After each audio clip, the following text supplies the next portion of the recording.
On revient pour la suite et la fin. Avant de filer au Togo et parler de la visite du ministre Robert Diossé au Quai d'Orsay, on continue un peu le voyage au Sénégal, le pays du président Macky Sall, avec ces soucis de l'ancien Premier ministre Soumaré, qui est en garde à vue après avoir évoqué un don de Macky Sall à Marine Le Pen. On va évoquer peut-être un autre aspect du débat. Là, on parle d'une personnalité politique française. Bon enfant, Agbovi, comment vous analysez cela? Marine Le Pen est l'opposante, si on peut le dire, aujourd'hui du président Emmanuel Macron. Oh, bien sûr. D'abord, on s'interrogeait sur son déplacement au Sénégal, oui, et certains Sénégalais avaient critiqué ce déplacement. Oui. Donc, moi, ce n'est pas qu'on dirait. Ce n'est pas affaire de on dirait. C'est l'opposant numéro 1 de Macron maintenant. Donc, c'est une bête à abattre. Ouais, non.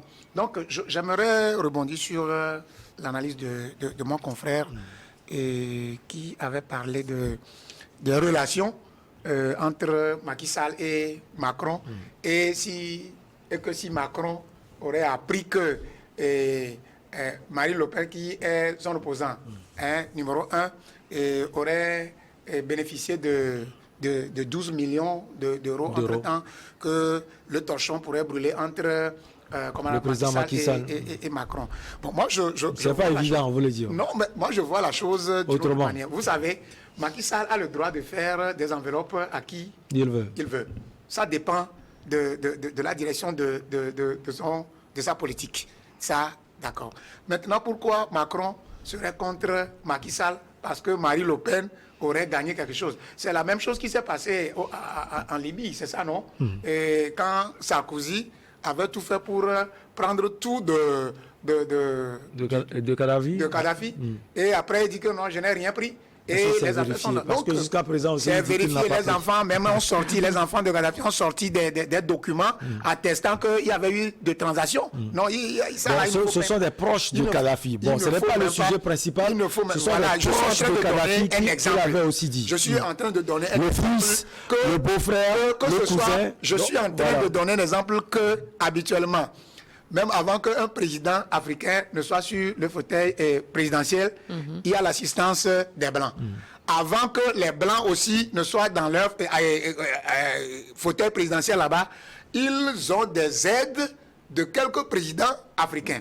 Aujourd'hui, moi je me dis, lorsque nous consentons, nous confirmons ici que Le Pen est un opposant farouche de Macron. Macron aussi, c'est là-bas, je suis en train de diversifier un peu mon analyse. Macron aussi peut diligenter des choses contre Le Pen en faisant sortir des chiffres là, sachant que Le Pen est rentré dans ses fonds, en chuchotant ce chiffre-là à Tchèque et de lui demandant de faire tout pour demander à Macron, non, à Macky Sall, d'où provenait et cette somme au profit comment l'appelle-t-on, de Le Pen lors des élections présidentielles passées. Vous savez, ça peut être des paroles de politique. Nous sommes carrément sur le terrain politique. Ça peut venir de la France à travers Macron qui aurait su, par ses investigations, que le président Macky Sall? Non, que Marine Le Pen aurait eu des enveloppes venant de Macky Sall qui était son ami qu'il invite des fois à l'Élysée. Mais ça peut être quelque chose de politique que Macron aurait dirigeanté pour salir et pour affaiblir Le Pen en France. Tout compte fait. Mais il a affaibli également son ami Macky Sall.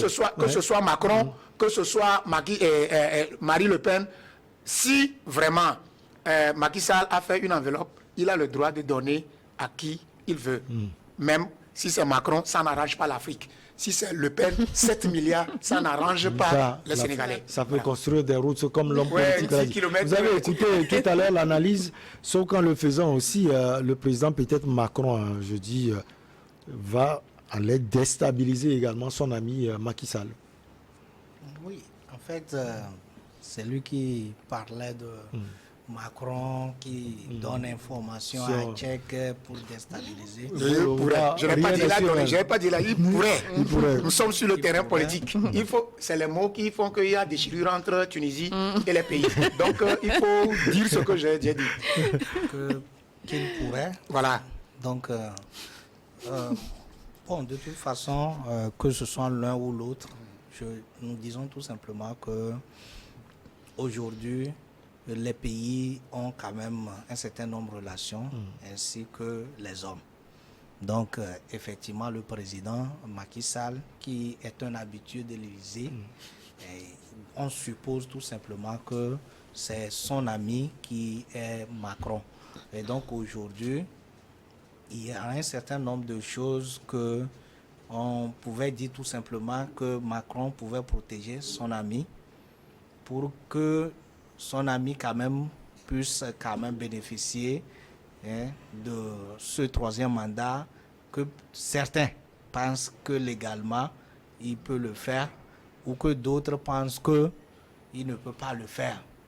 Donc aujourd'hui, le fait de parler de Marine Le Pen, et ça ne porte pas, ça ne porte pas un bon et joli habit à Macky Sall, puisque aujourd'hui Macky Sall, avec ce qui se passe avec Sonko, est mal vu par un certain nombre de populations. Même d'observateurs. Et ce qui fait que vous allez voir les élections législatives de 2022, le camp Macky Sall avait perdu un bon nombre de sièges.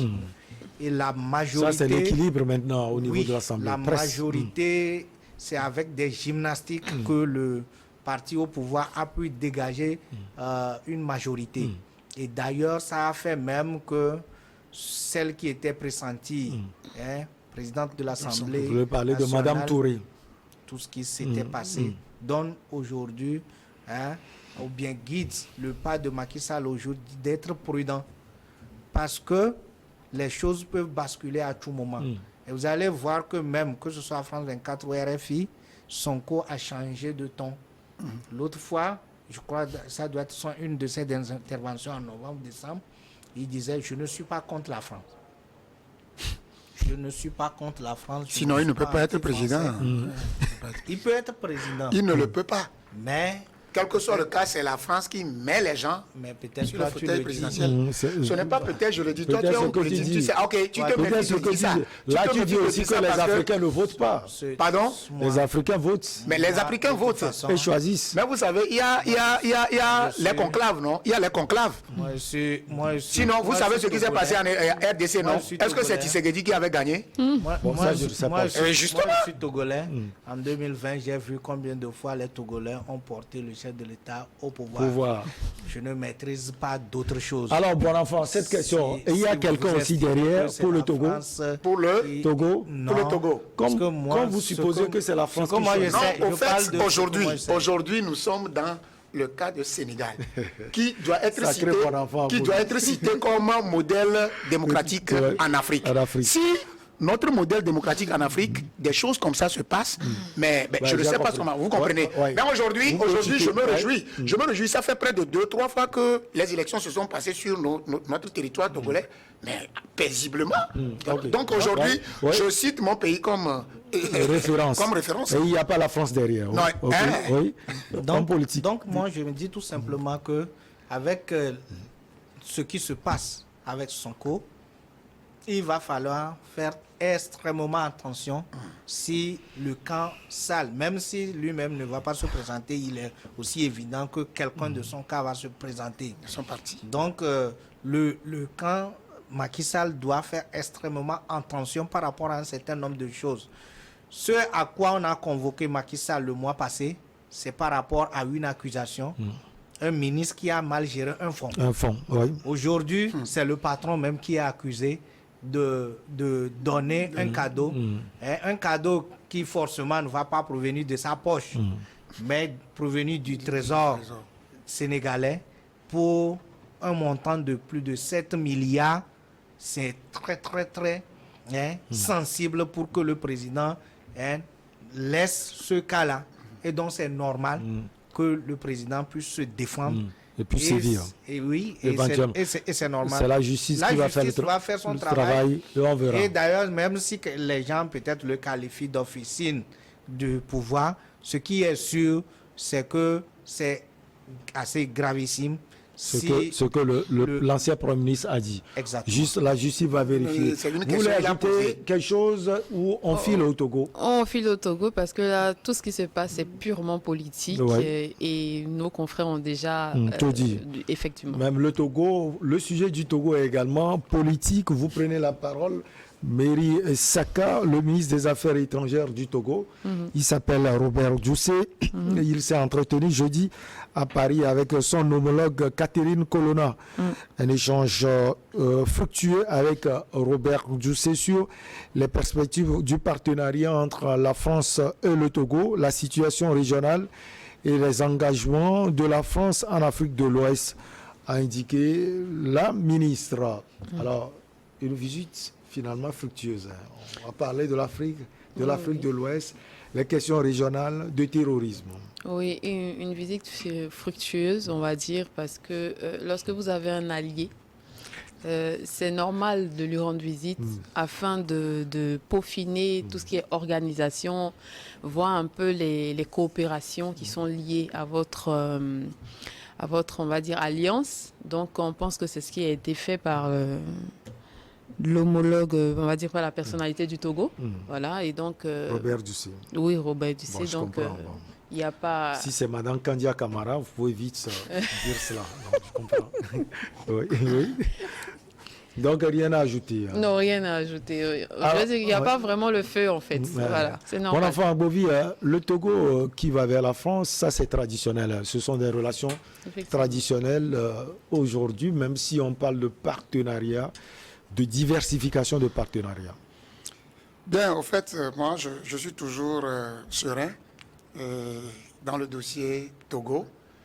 Et je sais que le ministre des Affaires étrangères togolais, Robert Djoussé, c'est une personnalité hors pair.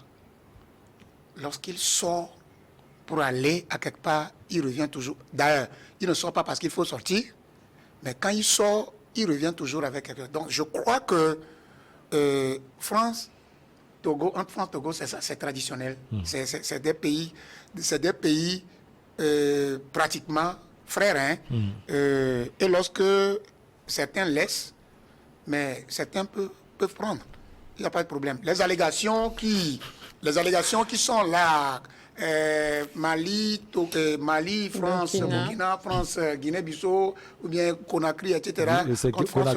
Les pays n'ont pas la même réalité. Donc, aujourd'hui, ça ne peut pas entacher les relations entre le Togo et la France. Donc, si le ministre des Affaires étrangères, Robert Djoussé, se rend en France pour des sujets que vous-même vous avez qualifiés de fructueux, ça veut dire qu'il y a un besoin. S'il y a un besoin, ça peut être un besoin politique, un besoin social, et que le Togo aurait jugé bien que la France peut faire l'affaire pour trouver des solutions à ce besoin, mais moi, je ne crois pas pourquoi ce pas-là ne serait pas fait. Et vous savez, Robert Djoussé ne va pas qu'en France. Mais on le voit souvent en Turquie, en Russie, etc. Nous sommes dans l'optique de la diversification. Et personne ne peut nous demander pourquoi nous voulons diversifier ceci. Pour l'heure, ce qui a fait quitter Robert Djoussé de Lomé en France, je crois que ça doit être quelque chose à discuter avec son homologue et voir dans quelle mesure... Nous avons beaucoup d'urgences en ce moment. Nous avons des urgences sécuritaires. Et qu'on a cité encore dans leur entrevue. Et si nous voyons que notre situation sécuritaire qui est en train d'être... réaménagé. Si nous voyons que la France pourrait nous assister, ou bien pourrait être citée parmi les partenaires qui pourraient nous permettre de trouver des solutions idoines à ces problèmes sécuritaires, moi je ne pourrais que me féliciter de cette sortie de mon homologue togolais, Robert Djoussé en France. En fait, c'est votre homologue, vous l'aviez dit, bon, on peut comprendre, votre homologue. Alors, Madame Colonna a évoqué les perspectives d'approfondissement du partenariat franco-togolais. notamment en matière d'investissement économique, très important, et d'appui aux stratégies togolaises en matière de développement et de sécurité. Tout est dit, hein. L'urgence sécuritaire est là, l'urgence économique est également là. Entre la France et le Togo, ce sont des relations traditionnelles, purement traditionnelles. Michel, je voudrais dire tout simplement que nous avons vu juste qu'à un moment donné, nous avons créé une association qui s'appelle FADEP. Forum africain pour le développement et la prévention des extrémismes. Et cette association qui se veut une association continentale qui va travailler évidemment pour responsabiliser les Africains, pour que les Africains s'approprient des questions de développement et qu'on ne pense pas que quelqu'un viendra d'ailleurs venir développer notre continent, mais plutôt que nous-mêmes nous prenions conscience des questions de développement. Parce que dès 1960, où la plupart des pays africains ont accédé à l'indépendance, les questions de développement qui se posent aujourd'hui se posaient. Ça se posait. Les gens se demandaient comment est-ce que les pays africains vont se développer. C'est sur quel modèle économique nous allons nous développer. Est-ce que nous avons des ingénieurs, bref, la main-d'œuvre très qualifiée, compétente pour faire développer l'Afrique. 63 ans après les indépendances, les mêmes questions se posent. Se posent avec acuité. Et vous allez voir que M. Akbovi a parlé de quelque chose, des agitations. Akbovi, c'est pas Akbovi, hein? Oui, c'est Akbovi. Akbovi. Et il a posé une question pertinente. Il a parlé des agitations de certains dirigeants africains qui pensent que c'est l'extérieur qui viendra développer nos pays.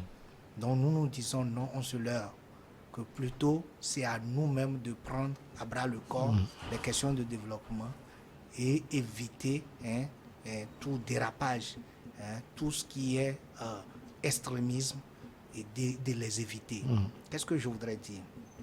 Le ministre togolais des Affaires étrangères et des Togolais de l'extérieur était à Paris justement pour des questions de coopération bilatérale entre le Togo et la France.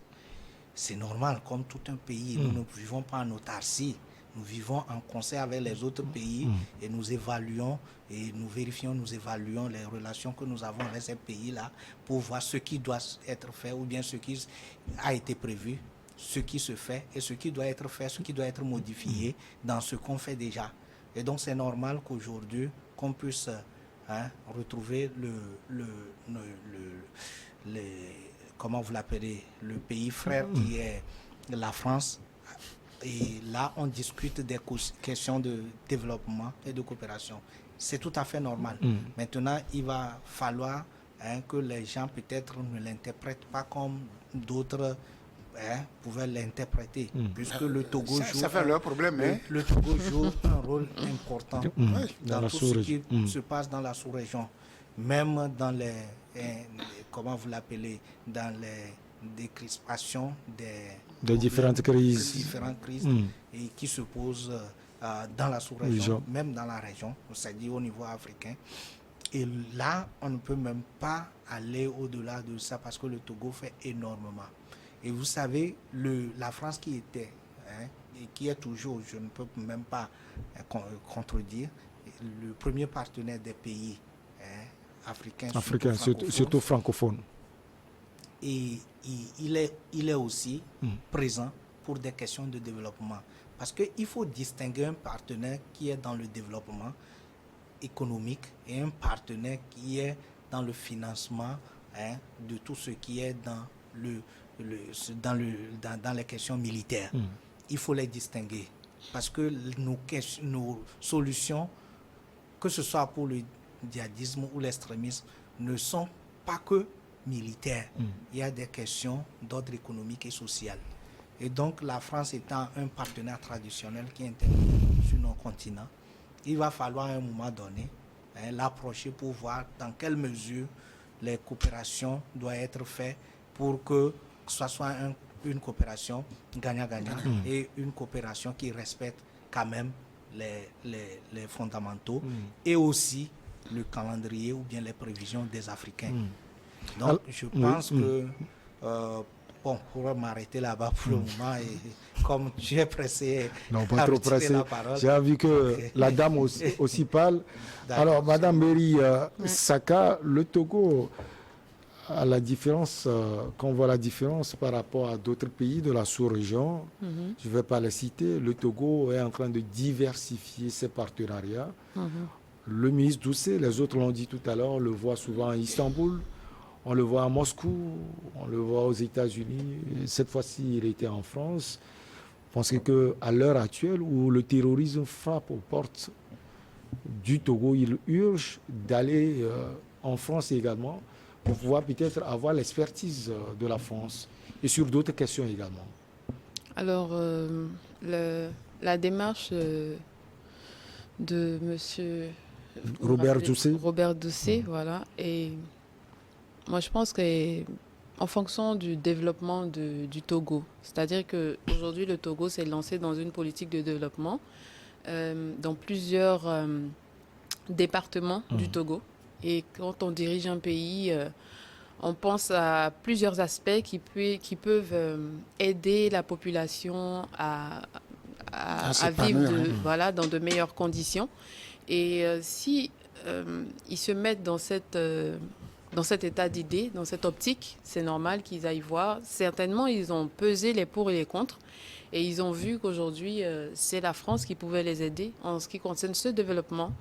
Voilà. Et raison pour laquelle ils ont posé cet acte. C'est vrai que ça urge. Il y a des attaques qui sont en train de venir en avant de certaines choses, mais ce n'est pas forcément dans cette optique que le Togo ait pu initier cette démarche.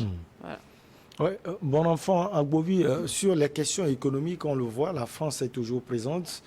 Sur les questions sécuritaires où le Nord est frappé aujourd'hui, qu'est-ce que la France peut apporter comme expertise? Renseignements, équipements militaires et autres? Bon, en fait, lorsque nous parlons de cette insécurité qui frappe, je vais dire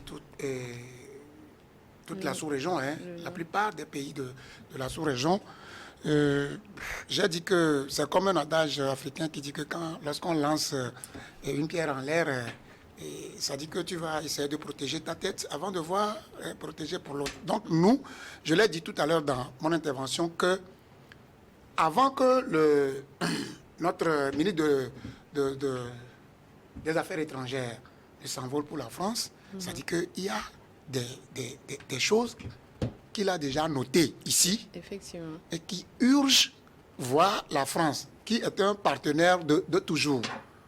Ouais, non. Monsieur Robert Doucet irait dans un autre pays qu'il trouverait mieux pour satisfaire le besoin urgent qu'il a dans son agenda. Lorsqu'il va en France, ça veut dire qu'il a trouvé que la France était proche, quel que soit ce que nous disons. Il peut aller chez Erdogan, il peut aller chez n'importe qui. Quand tout le monde va le renier, la France et le Togo, c'est une histoire de vie. Donc aujourd'hui, la France peut aider le Togo dans beaucoup de choses, comme d'habitude. Donc dans le système de développement, dans le système sécuritaire. Lorsque nous prenons tout à l'heure ce qui se passe au nord du Togo, le Togo peut prendre l'opportunité d'aller voir la France pour s'inspirer, encore et tisser encore d'autres partenariats encore plus forts que le partenariat sécuritaire militaire qui était, afin d'éradiquer carrément, de repousser carrément ces terroristes. Donc moi, je ne m'inscris pas en faux contre, comment l'appelle-t-on, sa visite. Seulement que, et je suis optimiste, que M. Robert Doucet ne voyage pas parce qu'il faut voyager. Je sais qu'il va revenir toujours, puisque la question sécuritaire est dans son agenda. Le problème de partenariat pour le développement est dans son agenda, même si le Togo s'est lancé dans un processus de développement il y a de cela 2-3 ans, et nous voyons peut-être les infrastructures, etc. Mais lorsque nous terminons à faire des infrastructures, ce n'est pas l'infrastructure qui est toujours le développement. Il y a d'autres sujets. Lorsque nous terminons un sujet d'infrastructure, il faut aller encore discuter sur les autres aspects qui rentrent dans le développement. Donc moi, je sais qu'il va revenir avec de bons résultats concernant les questions sécuritaires et tout ce qu'on doit faire, hein, tous les conseils qu'on doit avoir de l'expertise de la France et pour pouvoir nous permettre d'aider les frères qui sont dans la région septentrionale du Togo, qui sont embêtés de temps à autre par le terrorisme. Je sais que c'est inscrit dans son agenda. Il reviendra toujours avec des solutions, ou bien des approches de solutions. Et dans les jours à venir, on va voir ce que ça va donner. Donc finalement, une visite fructueuse. On va chuter avec vous en politique de clé. Vous êtes également, c'est une occasion pour en parler, le président du Forum africain, c'est FADEC. FADEP, oui, Forum africain, aidez-moi. Pour le développement et la prévention des extrémismes. Alors, le champ d'action, qu'est-ce que vous pouvez apporter? Vous l'aviez dit, est-ce que vous avez des contacts avec les gouvernants, le Togo, par exemple, les gouvernants africains et du monde? Parlant du Togo, nous ne sommes pas étrangers pour ce qui concerne la gouvernance du Togo. Donc, on ne va pas parler trop du Togo, mais pour ce qui concerne l'extérieur, c'est-à-dire le reste du monde en Afrique, il n'y a même pas de souci. Trouver les contacts des personnes. Parce que nous ne parlons pas seulement des gouvernants, nous parlons de nous. Parce que nous savons que quand on parle de développement, ça doit être une question individuelle d'abord, avant d'être collectif. Nous disons tout simplement que les gouvernants sont des gens qui doivent faire quoi? Qui doivent catalyser, qui doivent quand même favoriser, faciliter les questions de développement. Mais le développement d'un pays ne vient pas forcément des gouvernants. Parce que c'est au niveau individuel d'abord. Il faut la mentalité et beaucoup de choses. Les changements structurels, hein, ça vient aussi de tout ce qui concerne l'individu d'abord, avant de parler de la gouvernance.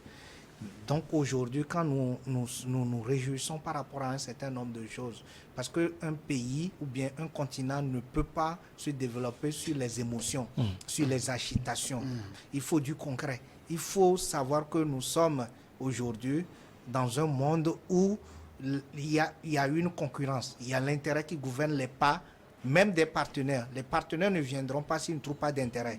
C'est à nous de savoir jouer le rôle et d'être vraiment responsable de tout ce qui se passe sur notre continent. Mais si nous laissons les autres pour dire que tel n'a pas fait, tel n'a qu'à partir, tel n'a qu'à venir, ça devient compliqué pour nous. Parce que l'autre qui vient, est-ce qu'on le connaît? Est-ce que lui ne vise aucun intérêt? C'est pas vrai. Donc, qu'est-ce qu'il faut faire? C'est pour cela que quand il parle du professeur et qu'il est optimiste, je dis que c'est le fer de lance du président de la République. Et je dis tout simplement que c'est un monsieur serein, c'est un monsieur qui sait là où il va. Et il applique intégralement les instructions et les orientations du chef de l'État. Et c'est ça même qui lui permet beaucoup de réussite sur le plan international. Aujourd'hui, on n'a pas besoin d'émotion en Afrique. On a besoin de se mettre au travail et d'être responsable et de savoir que le développement vient de nous. C'est un peu embêtant quand on demande au président français au Congo de voir les questions sécuritaires. Regardez, écoutez la réponse. Il dit, ce n'est pas à la France de vous assumer votre sécurité. C'est vraiment écœurant. Après 63 ans, nous avons nos ingénieurs, nous avons tout, nous avons nos compatriotes qui rivalisent avec les Occidentaux dans leur propre école. Mais aujourd'hui, nous avons toujours besoin de ces Occidentaux. Imaginez tout ce que nous avons comme problème sur ce continent. Et nous disons tout simplement à FADEB que nous avons, comme je lance un appel, tous ceux qui pensent que l'Afrique doit se développer, que l'Afrique doit compter sur ses filles et fils, et nous les attendons pour travailler ensemble sur ce projet. Pour le meilleur de l'Afrique. Merci beaucoup à vous. à vous tous. D'abord à vous, homme politique Georges Eo. Comme je l'ai dit, vous êtes homme politique du parti clé SEC des leaders émergents. Vous êtes également le président du FADEB, vous dites Forum africain pour le développement et la prévention des extrémismes. Merci à vous. Merci également à Bon Enfant Agbovi, analyste politique enseignant de profession. Et merci à notre consoeur Miss Mary Saka, journaliste et analyste politique. On se retrouve prochainement, toujours avec le même plaisir. Bon week-end à tout le monde. À très bientôt.